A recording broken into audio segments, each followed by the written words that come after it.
I'm going to be animating this in a moment. Before I animate, I want to add some velocity to the points here, as we'll be using them to guide the flow of the fluid. So we'll just drop a attribute wrangle, and we will set to point, which is fine. Let's say so v at v, v at v. So that's our velocity attribute, which is called v, and v here means that it is a vector.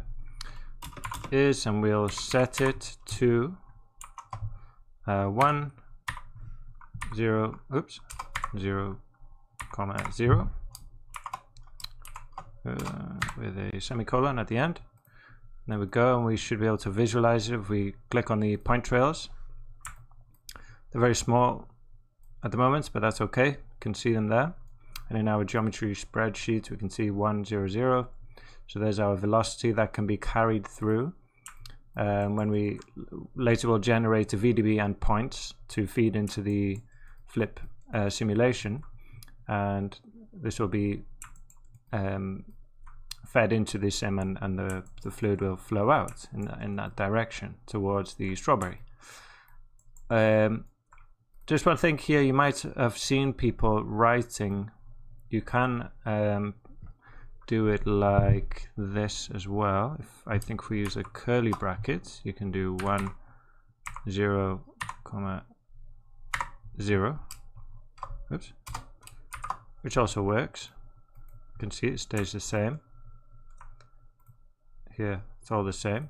I believe the only difference is with, if I use the set function, we can use an attribute here to guide one. With, if you use the curly brackets, you just put in the numbers.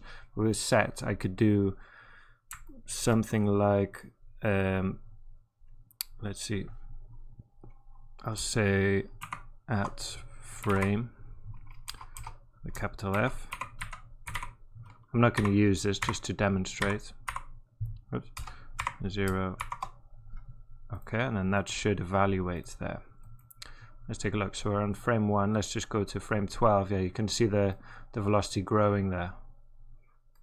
If I change the background to dark, you can see this is evaluated because I have this this function. But with the curly brackets, I believe it won't work. Let's try it.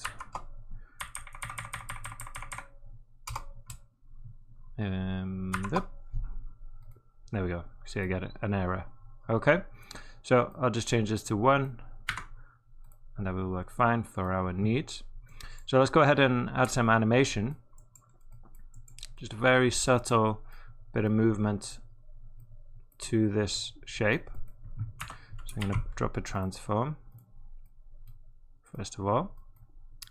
In this case, I'm just going to leave the pivot where it is. If we get to show it, where is it? Press enter. There we go. We can see it's on in the center of the scene there, but that's fine. Pretty much what I want. Let's go to the first frame and alt click translate and rotate for our keyframes. I'm going to spin it. I'm going to start from somewhere up here like this for the first frame, and then head to frame, let's say 25, about there. Spin it. So I'm going to click on this red to follow. This axis is based on the camera, so it's going to, that will, if I click the red one, it will spin around the X axis, and this will spin around the axis of the camera, right? So be careful of that when you're kind of, parallel like that. So I'm going to take it down a bit. And let's see, we'll do another few frames. Head to 40. Oh, that didn't save.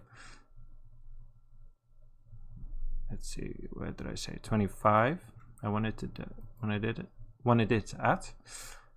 Spin it round a bit. You can see that's not turned green yet. That was my mistake. So alt click to confirm that. Take it forward another few frames, 40. spin it around a little bit more. Okay, I'm just kind of randomly doing this now. Not random, but I haven't got a set idea of what I'm doing. Just to have some smooth, fluid thing going on. Maybe back up a tiny bit there. Okay, so we got this. And we'll leave the interpolation on as well. Let's see what maybe we can, if we go, let's go to the a few more frames forward. Go to 80. And let's see, what could we do? Now let's go to the end. Drop another keyframe there and just kind of, maybe we can do that and move it over an X a little bit. Okay. There we go. So we just get that kind of weird